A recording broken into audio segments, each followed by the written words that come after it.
kizlerge tepiga düzgere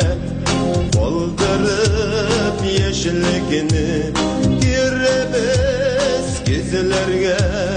ellekiz ilgenge yeşkilek yüzlerge yazlarını